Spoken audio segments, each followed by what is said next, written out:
Hi, this is Marsha. And this is Kelly. We are the 2U's of 2U's Fiber Adventures. Thanks for stopping by. You'll hear about knitting, spinning, dyeing, crocheting, and just about anything else we can think of as a way to play with string. We blog and post show notes at 2usfiberadventures.com. And we invite you to join our 2U's Fiber Adventures group on Ravelry. I'm 100 Projects. And I am Better in Motion. We're both on Instagram and Ravelry, and we look forward to meeting you there. Enjoy the episode.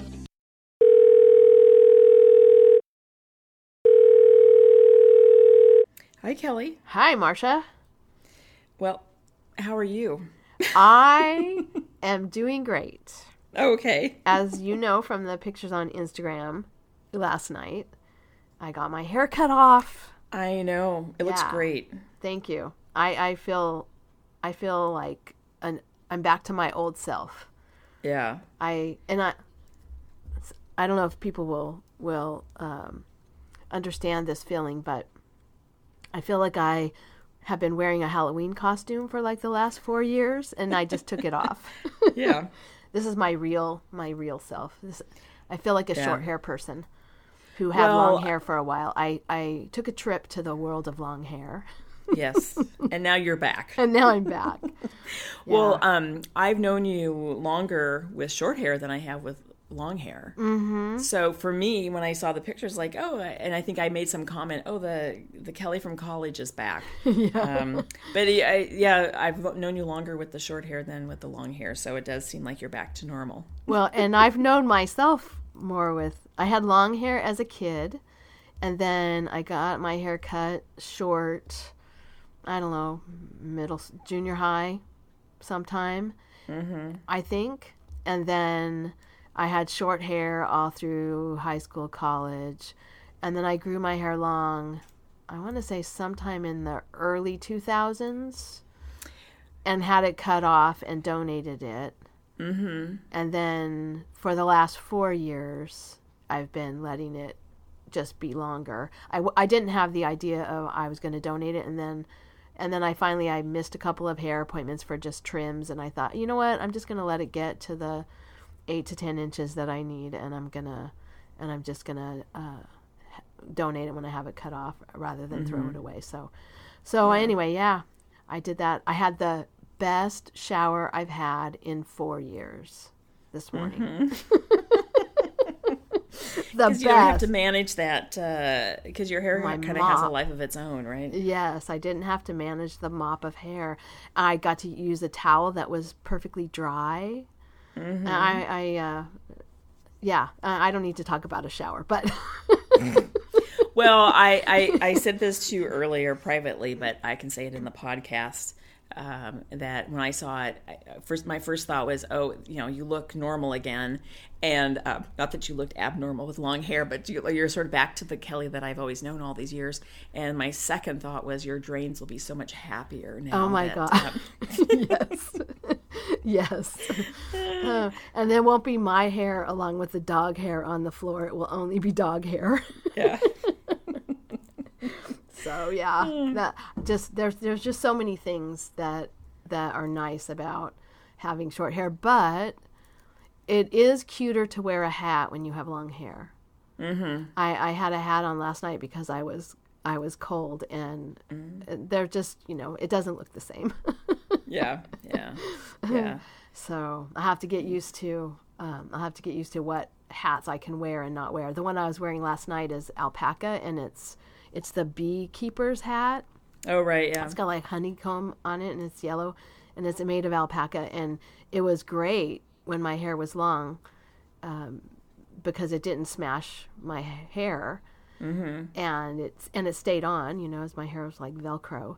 So it stayed on well, even though it was big.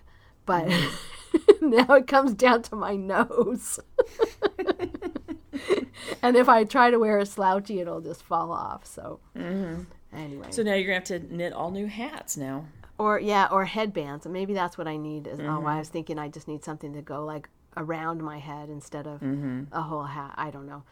Or you can wear your cowl. Mm-hmm. Your new technique for the cowl. Maybe that'll work. Maybe, yeah. I'll have to test it out. But anyway, my head's cold.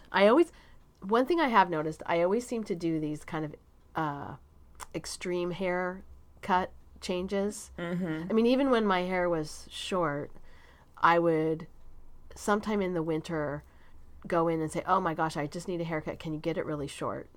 It was short before, but I'd get it even shorter. And I always seem to do this in the winter when it's cold, when your head is cold. Anyway, so I'm very happy to be rid of that hair. And I don't know why, but so it's all in ponytails. She put it into all like 7 ponytails and then cut them off like right at my head. And then one of the pictures she took was right after she cut off the ponytails, and she said, you're not to show anyone this picture because they'll think this is the haircut you got. I've been going to the same woman for, I don't know, long as I've been living here, like 30 years or something, almost 30 years.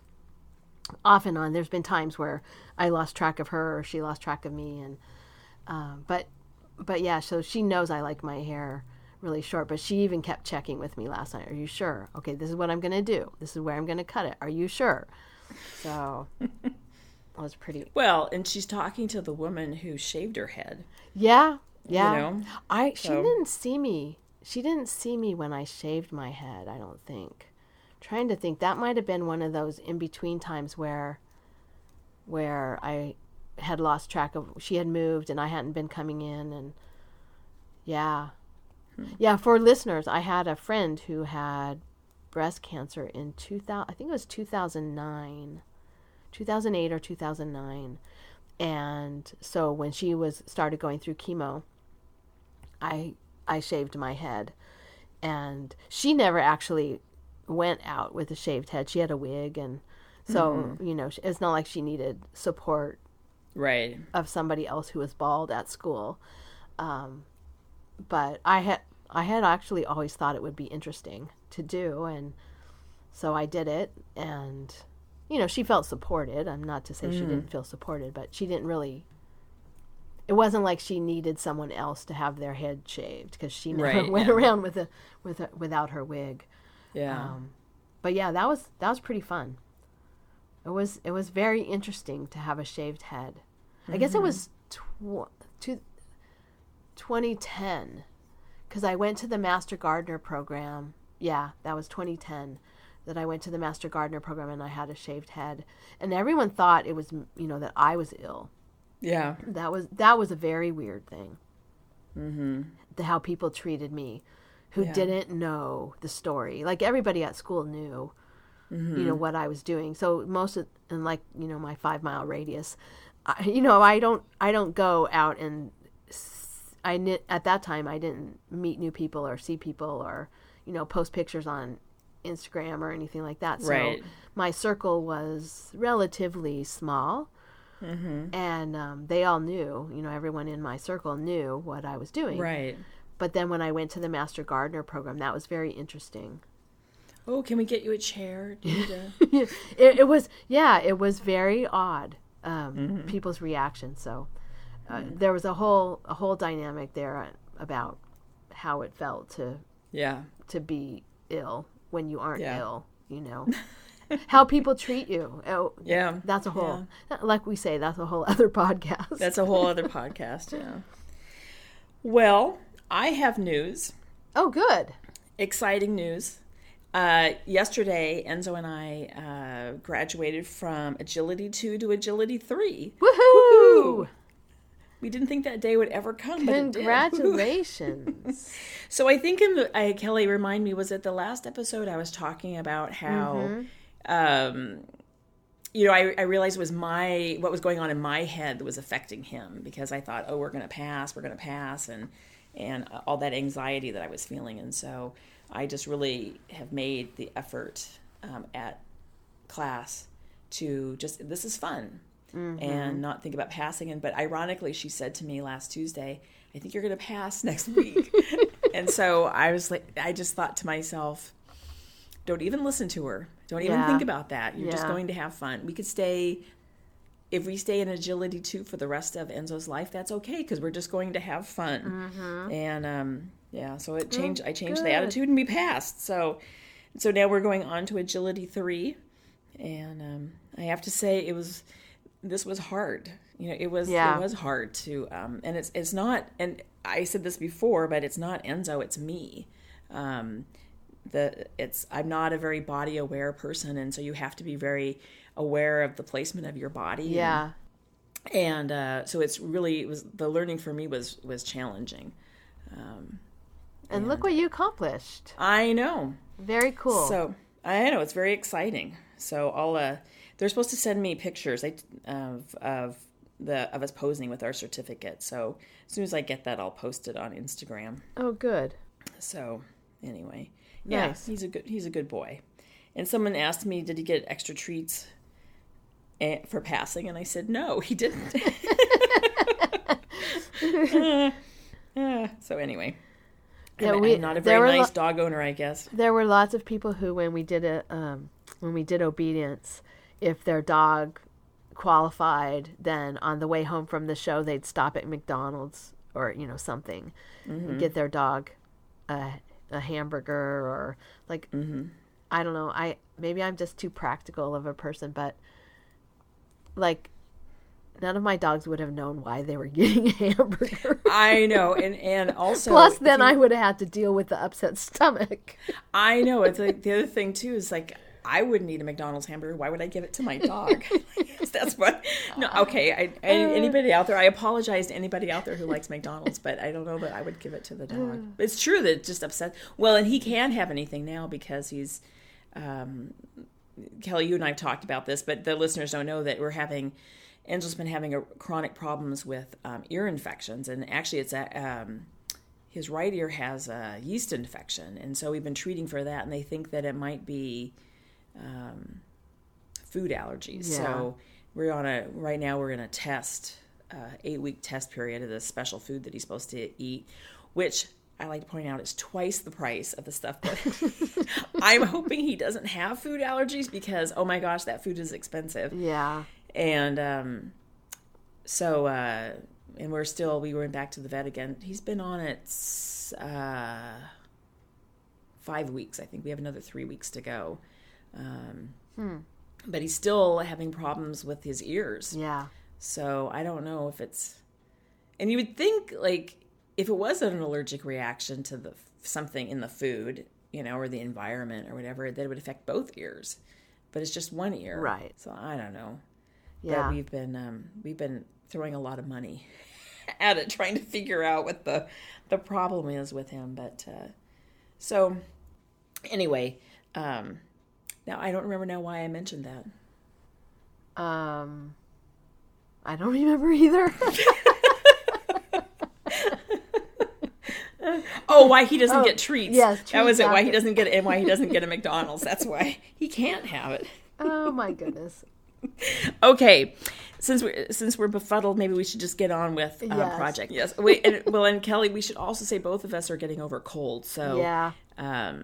We are keeping our fingers crossed that we can get through this podcast. Right. We should start on the knitting before we lose our ability to talk without coughing. Yeah. So do you want to go first? Sure. I have quite a bit of finished stuff because this is exciting. Since the last time we recorded, school has ended. A lot has happened, yes. I had final exams, the grading's done, let the knitting commence. So yeah, I finished the unicorn hood. It's called Unice Unicorn Hood, and I made it for my grandniece Faye, and it's darling. Oh my God, it's so cute. I saw your Ravelry pictures of you modeling it. It's very, very cute. I think so adults need to have those. They should not be just for children. Yeah, somebody commented on my Ravelry about how you need to make one for yourself. It's so fun. It has all this big giant mane, and I did not put the unicorn horn on it because she likes horses. And she has these, I don't know if she has the red cowboy boots still, but for a while, the only shoes she wanted to wear were these red cowboy boots. So no matter what else she was wearing red cowboy boots. My sister's ex-husband, her grandfather, has horses. He lives in Idaho, and they have a small ranch and horses, and so she's just in love with horses. Anyway, so I think she'll like that. So I finished that, got all the fringe on it. It's a fun project. And then I made a second pair of it's my favorite right now. This is my favorite pattern, Joe's Perfect Slipper Socks. Oh yes, yeah. So I made one pair, and I talked about them before. And then when I went, we had a little get together in the East Bay in the beginning of December, and I grabbed some yarn. I didn't really actually get a lot of knitting done that day, but I grabbed some yarn to start a new pair of them, and then I had to rip them out because, well, it wasn't the right project to start for social knitting. So I started them up again and got them finished in a couple of days. And the second pair is really nice. It's the cashmere. It's merino cashmere, nylon, sport weight yarn. It's the Western Sky Knits. Remember we got at Stitches, there was a little sale bin. Mm-hmm. And I got two of them. One was that bright purple that I used in Robert's socks as the criss-crosses. Oh, right, yeah. And then this one is blue and brown. And I'm using it, or I used it in the criss-crosses for the argyle socks. So I used the leftovers of that to make these, and they're so soft. The cashmere really makes a difference in the sock yarn, I think. I've not made socks with cashmere before, so these slipper socks are really nice. It's a great pattern. I really like it. I use regular short rows. There's, it's called twin stitch in there, and I didn't know what that was, and I looked it up. It's a type of short row, so I thought, I don't want to.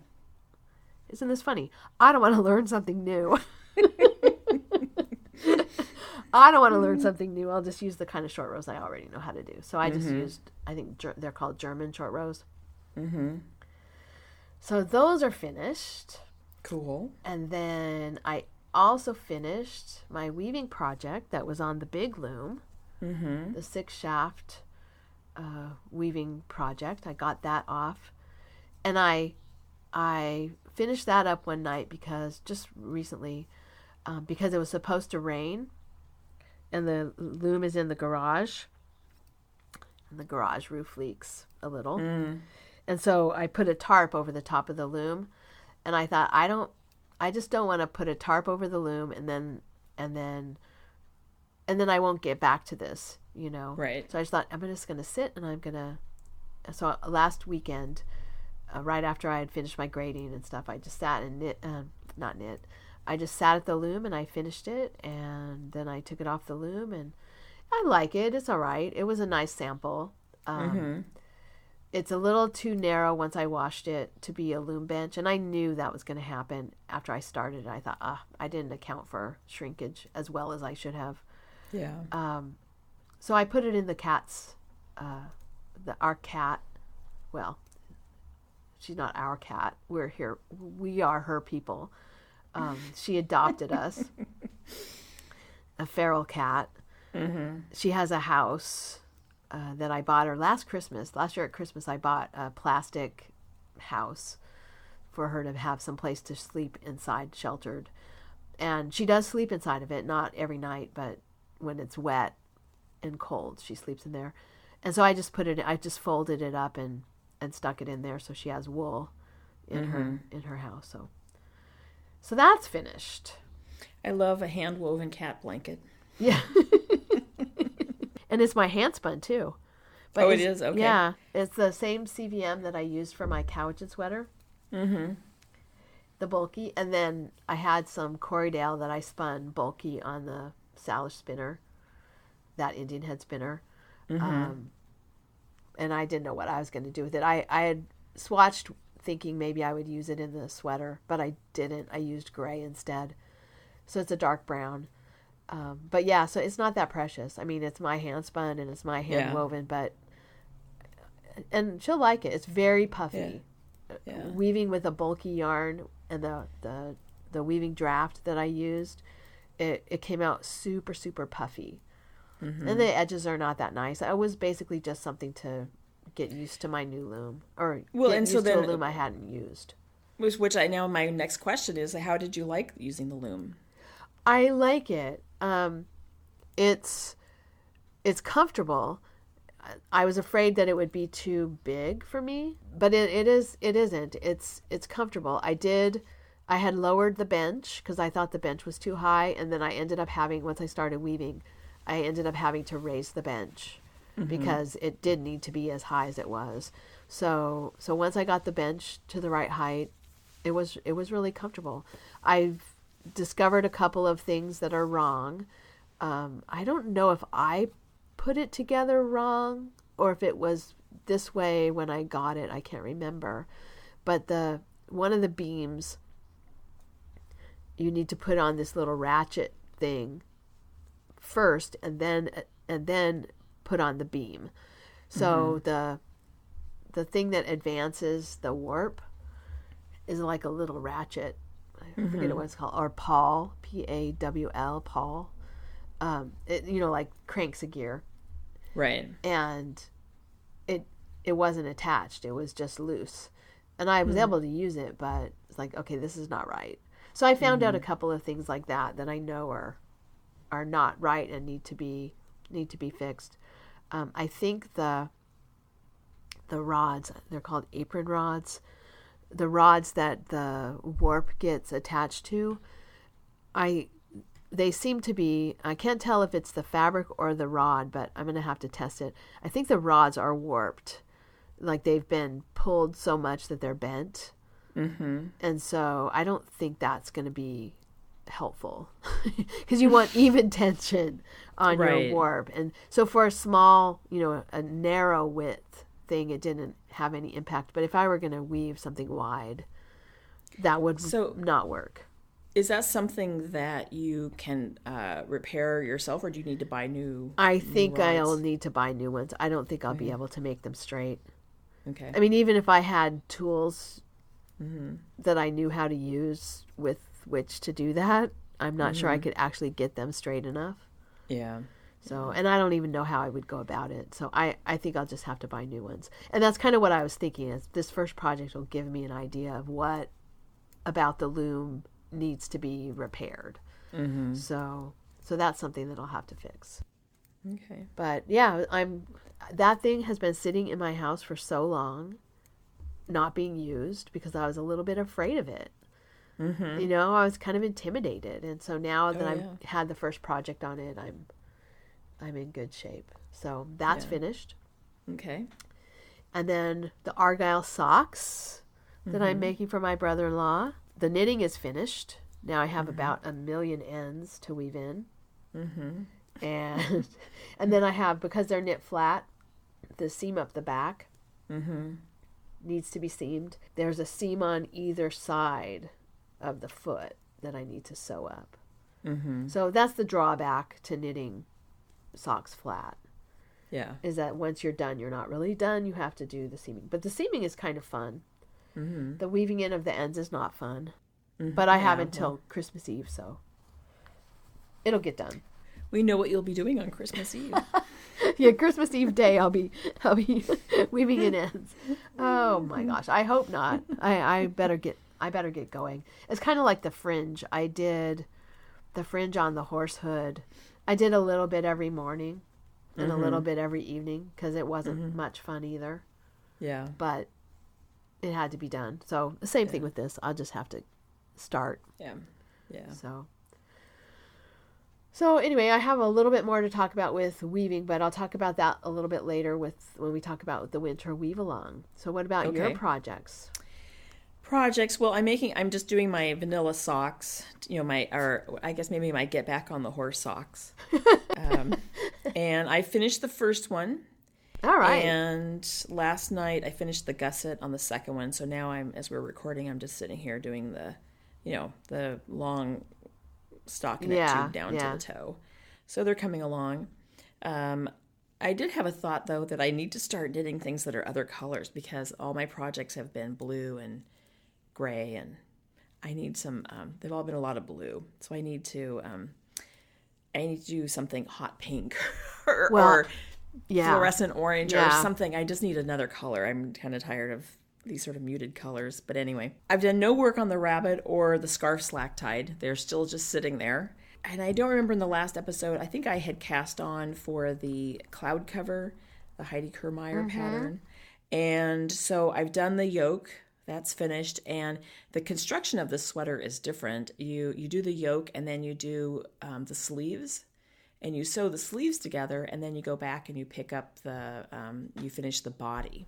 And then when the body's done, you go back and pick up stitches for the collar. Okay. And the collar, is actually the front placket. It's like a shawl collar. So the front placket and the collar are all the same piece. You can do it differently where you just, knit down to the arms and then put those on waist yarn and pick up not pick up, but then just continue on with the body. But I thought, I'll just do it the way they suggest you do the pattern. The only thing I'm concerned about is I do like to do the body first and then do the sleeves last. And like the first one I don't finish completely. I then go back and do the second one. So then I can sort of figure out how long I want them. These you're supposed to knit them to the proper length and sew them together into a tube. And then you go back and then start the body. And then when you're finished, you sew up that gap under the arm. Right. And so I've been thinking about this because I do have to adjust the sleeve length frequently. So I think what I'm going to do is I'm going to knit them as the length that they say, sew them up, but not sew them all the way to the cuff. Just leave that open, maybe 6 inches, so that if I need to make them longer or shorter, I can do that. And I'll just leave the bottom on waist yarn. That's a good idea. Yeah. Yeah. So that's what I'm going to do. So I work on that sweater periodically when I need a break from the small needles of the socks. I've been working on the sweater, and I kind of want to get the socks off the needles because I want to start a hot pink, hot orange, lime green pair of socks. I bought the yarn that I bought when I was down at Seabrook at String Theory. I just want to cast on socks with that. Yeah. A pair of socks because it's so bright. Cool. Anyway, so I've been making progress on that. And then I've started spinning. I'll talk about that in a second. The other thing I'm planning, though, is I had bought, I think it's actually 2 or 3 years ago now, I think I bought a sweater's quantity worth of worsted wool from this 13 Mile Lamb and Wool Company. And I have 6 skeins, which is about 1,200 yards, which is for me is not quite enough for a sweater, especially a little bit longer sweater. So I had the idea of combining it with another color and doing a color work yoke. That style of sweater where you have the color work yoke and then the body's just the solid. Oh, right. And so the pattern I picked out that I want to make is called Snowflower by Heidi Kirrmaier, which I just realized, Kelly, I seem to make a lot of sweaters by Heidi Kirrmaier. But anyway. So I've been looking I need, I believe 4 contrasting yarns for the yoke. And I was looking, I have purchased the pattern already, and I was looking at it, and all of a sudden I realized, let me just say, I haven't found anything, when I've gone to stores, I haven't found anything that would work with the yarn, or I'm concerned about if I have one type of yarn, and now I'm going to do something in the yoke, that the yarn's not going to, more than just color, won't coordinate in terms of texture. Right, because it's a woolen spun. Right. That 13 Mile is a sort of a woolly wool. Yeah. And then I thought, well, I would spin something. And that just hasn't happened. So all of a sudden I have this brilliant idea, at least I think it's a brilliant idea, is I just ordered another skein of white from the 13 Mile Lamb and Wool Company. And one skein should be enough for all the color work. And so I'll divide it up into the 4 lots that I need. Oh, that is brilliant. And I'll dye them. Yeah. Because I thought if I bought the colors, each skein is, I don't remember now off the top of my head, I think they're 225 yards or something. Right. Well, I would only, and some of them only use 30 yards. I didn't want to buy all those skeins of yarn. And then I thought, well, if I just buy one, the total yardage is less than one skein. Mm-hmm. Let me rephrase that. The total yardage I need for the contrasting colors is less than a total skein. So I can just break that skein apart and dye the different colors. So I think it's going to be kind of a fun project. Yeah. And I don't know. I know I want there's snowflakes snow flowers. I know I want those white, but I don't know what the other colors I want. And there's a lot of people have made this sweater, so it's kind of fun to go and see all their different color combinations. Yeah. So that'll be fun. That planning is going to be a fun part of the process. Yeah. And then back to spinning. So I think when we were down at Black Sheep Gathering in June, we ran into Peggy Agnew, who's a producer. And 2016, 2 years before, I had purchased one of her fleeces. And it's a Wensleydale, Corriedale, and Merino cross. And it's this beautiful dark brown. It's like espresso or something. Yeah, it's pretty. Like espresso chocolate. And we split it, Kelly. So it was 6 pounds, and I gave you 3, and I kept 3. Mm-hmm. And so anyway, I had washed it, but I hadn't spun any of it. And I decided that my goal is to spin that fleece by next June for the Black Sheep Gathering, so I can find Peggy Agnew and show her what I did with her fleece. Oh, cool. So I've been spinning. Well, not that much spinning, but I've been carding. So on the drum carder, I carded the fleece, kind of pulled it all apart, put it through the drum carder, and I put it through and then what came off the drum carder, I sent through a second time. Uh-huh. And even more, I think more debris came out, and it seemed like it changed the I don't know, what would you call it? Bat? It changed. What do you call it when it comes off the carder? Yeah, it's a bat. A bat. It changed it. It seemed like it straightened things out even more. Yeah, they're much more consistent if you card more than once. Yeah.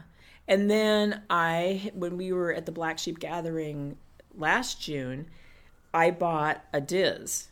And so you told me how to use the Diz on the carder, and then I actually went and I watched a YouTube video, and you just as you just pull it off the carder, you just loosen a little bit of the fiber off the carder, put it through the little hole in the Diz, and start pulling it through the hole and pulling it off the carder, and just turning the drum and keep pulling it off, and you get really nice long roving, and it seems like it straightens out the fiber even more when you do that. It also, I think it removes more of those little noils and little bits too. Yeah, that'll be nice to spin.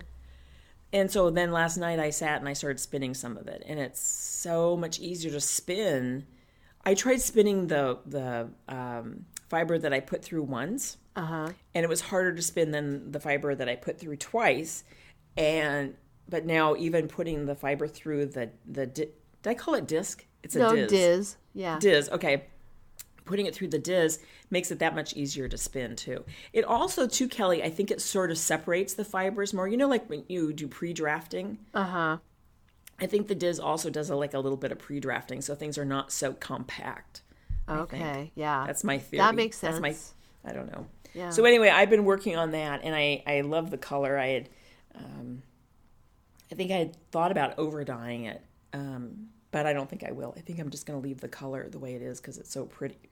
Well, and it's so dark that the over-dyeing would... You wouldn't even see it probably. Yeah. Well, you might see it as highlights, when the light shone on it or something. Mm-hmm. Well, that'll be pretty. I'm looking forward to seeing that. I've looked at mine in the stash several times and thought, okay, I need to get going on this. I need to do something with this because it's such a nice long staple, but fine. It's pretty fine for a long staple fleece. It's pretty fine. It's soft too. Yeah, because Wensleydale is not a soft. No. Fleece. Yeah, it's that's a long wool. The long wools are more. They're not all of them are super coarse like a Lincoln, but yeah. But they're more towards that side than like a merino. Right? Yeah, they're more prickly. Yeah. So it'll be interesting to see. I'm going to do it as a 3-ply. Cool. And I'm trying to be really careful. I'm trying to be really careful and really consistent, and not rush it. Just enjoy the process. Nice. Well, that'll be good. But I have 3 pounds. Well, actually, I probably have less than that because I had 3 pounds unwashed, and this is washed. So yeah. And I'll save. I know we talked about if you enter something in a fair that you need to save. I didn't save any of the unwashed fleece, but I have, the washed fleece. Yeah. The carded, and then the fleece that's gone through the diz.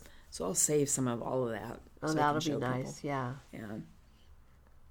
Cool. So, that's it for me. That's what's going on. So what we have now, Marsha, is our giveaway. We have the giveaway of Stephanie's book, Raw Material. We had really good interest in that, and Stephanie's giving away a copy, and then we're going to give away a copy as well. So we have 2 copies of the book to give away. We already did our random number generation this time. We don't. We won't be doing it on the show, but we have our 2 winners. Yay! And I thought that was really good conversation that we had. That thread about what raw materials people use, and then also just the discussion about the episode that she co-hosted with us and her book, and just all of that was very interesting conversation that people were having. So let's get to the winners. Okay. So our first winner was M. Gray 289. That's Mary from Alabama. Yay! And so Mary, you're winning one of the 2 copies of Raw Material Working Well in the West. So if you'll get in touch with me, I can make sure that your book gets to you. And our second winner is Straight Fork, Kathy from Ohio. Yeah, Kathy also does agility, Marsha. I know. Yeah. I see her on Ravelry, all the pictures of her dogs. Yeah. Yeah. Yeah. And she's talked about it in the discussion thread too. Yeah, and she has a farm. Mary talked about her using a farmer's market, getting food from the farmer's market, things that she likes, and Kathy, she grows in cans and does all of that stuff. She has lots of property and uses a lot of raw materials from her property. So anyway, thank you everyone who participated in the giveaway. I thought it was really fun to read what people are doing. Just get in touch with me, get me your address, and I'll make sure you get your book. Yeah. Congratulations. Yeah. And for anyone who's interested in where Stephanie's going to be, I announced it at the last episode, but I'll tell it again. She is going to be at a book event at Books Inc. in Berkeley, California on January 8th. That's a 7 p.m. event. And then also in February, she's going to be speaking at the Treadles to Threads Guild meeting in February 27th in Contra Costa at their library.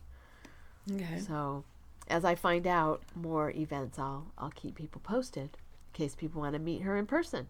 So thinking about making things, I talked in the last episode about my fabric, but I also started thinking about weaving fabric, and I'm still not at the point where I'm going to actually weave fabric to sew something out of, but I thought I would try another batch of dish towels.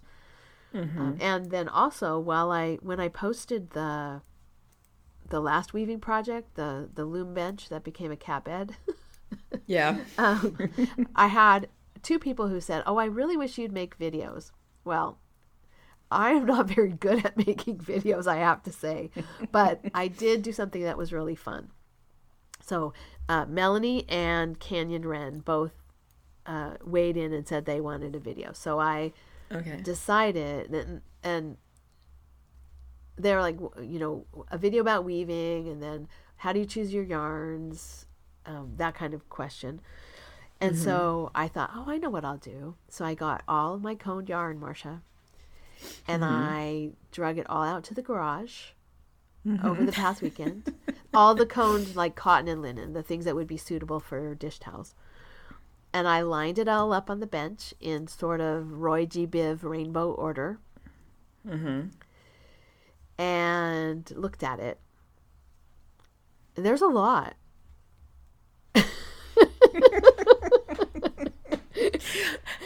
I'm so surprised. You didn't know I had so much coned yarn. You haven't even seen the picture, but it's pretty impressive. It's a pretty impressive stash. But the thing about it is, as I watch the online guild videos, she's like, oh, okay, well, let's go and get our 8-2 cotton and we'll pick a color. And it's all full cones, and it's all the same width, the same grist of yarn. And mine is not. Mine is little bits of this on a cone and little bits of that on a cone, and some of it's really fine and some of it's really thicker, and finding, and none of it's labeled. I mean, very little of it actually has a label. So I'm guessing, is this 10-2? Is this 8-2? Is this 22? Those are the terms in weaving for the thickness of the yarn. And so, it's kind of challenging to come up with a project, but it's fun. It's a fun challenge, I think. But it is kind of challenging now that I've watched these videos of, well, we're going to do this, and so let's go to the stash, and, and it's like a shop, right? I mean, Jane Stafford has been weaving. She's a production weaver, has been a production weaver.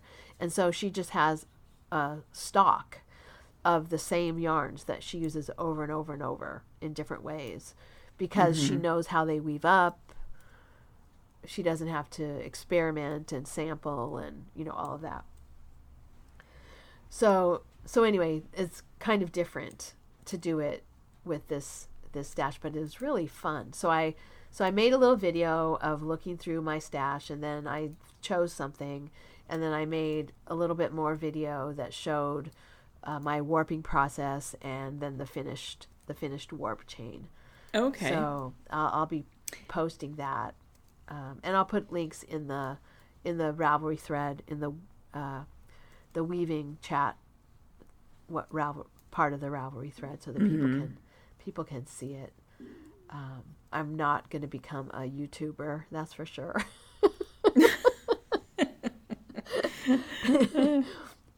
And I don't have any, anyone to film for me, so it's not like I could actually video while I was doing some of the stuff, Right.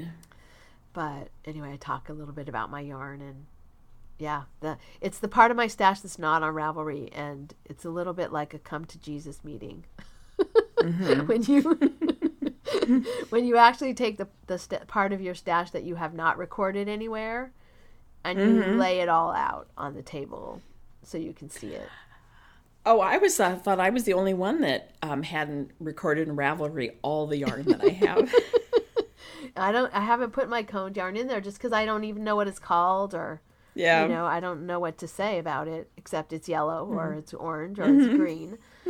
And some of it I don't know I don't know what the fiber is, It's all almost all spirit yarn, almost all yarn that came from, a weaver stash who either retired or died, and some of it I've purchased. Some of it I purchased from estate sales. Some of it has been given to me, but yeah, so it's nice. It's nice to see it all laid out, but it's a little bit daunting. So I did a little stash busting with my most recent warp. I haven't put it on the loom yet, but it was fun. I might just warp another one. I might just make a few warps to have lying around, ready to go on the loom. I hadn't thought about doing that before, but once I did this first one, I was like, that was fun. Maybe I'll do another one before I weave this one up. Usually I wind the warp as I'm planning the project, as opposed to having projects all planned and ready to go. So that's my weaving information for this week. And then I just have one last thing. Oh, the winter weave along, just to make sure. It started on November 1st. It's ongoing. It ends on March 31st. And so I will post these videos as part of my winter weave along content. And maybe I'll do a little more video, but I'm not sure. I'm not sure it's really going to be all that interesting for people to see. So I have a question about your video. Are you just holding your phone, or did you set the phone someplace? No, I have a tripod, but I did not set the phone someplace. It's not me. Well, there's a little bit of me talking at the beginning where I have the video backwards, but the rest of it is just, looking at my yarn while I talk. Mm-hmm. Okay. While I ramble on. Yeah. As we do. Right. Exactly. So anyway, that's the weaving. And then I have some knitting plans. I just wanted to talk about this because I have not done a mystery knit along for a really long time. But the same women who have the sock pattern that I'm in love with and the Cozy Up Knits podcast or YouTube show that I talked about last episode, they're having a mystery knit along. And so I thought, I'm going to use some of our yarn, the Replenish Rambouillet. I'm going to use some of our yarn. It's a 3-color shawl, so I'm going to get 3 colors together that I like. And I'm going to do this mystery knit along. It starts January 1st. Okay. So, yeah, I'm kind of excited about that. I'm a little bit nervous just because the last mystery knit along I did was not successful, and the mystery knit along that you did that I was going to do too, you were so unsuccessful at the beginning that I never very even unsuccessful. started. Yeah. So we'll see, but I think it'll be fun. I like their patterns. So I think I'll do this mystery knit along and use some of our Rambouillet. And I haven't decided if I'm going to dye something special for myself, dye some more and take some of what I dye, or if I'm going to use something that's already in the shop. I haven't decided about that, but I have some time because it doesn't start till January 1st. Yeah. So when the next episode airs, you'll find out. Well, not you. Okay. Our listeners will find out. Yes. Maybe you'll tell me. I might tell Marsha ahead of time. Yes. Yeah. Well, that'll be exciting. Yeah. Yeah. Some color. That's what I'm thinking of. Yeah. Use some color and do a shawl. I haven't done a shawl in a long time. Well, that will be interesting. It'll be fun. Yeah. Scary. Mystery knit along. Yeah, a little. Well, scary and exciting. Worst case scenario, I rip it out like I did the socks and I make something else. Yeah. So. That's true. But you won't have to. Probably not. Because it's going to be beautiful. Well, the only problem with the socks is that they didn't fit. And the shawl, that won't happen. So anything else we need to talk about? We have a little housekeeping. Yes, I have one thing. Remember last episode when we were talking about the projects in the Learn Along and the brioche socks? And our listener was Strict Cotty, and I was not sure what her name was, what her actual name was, but her Ravelry name is Strict Cotty. And so she messaged me, and I thought this was really interesting. So I'm just going to read her message.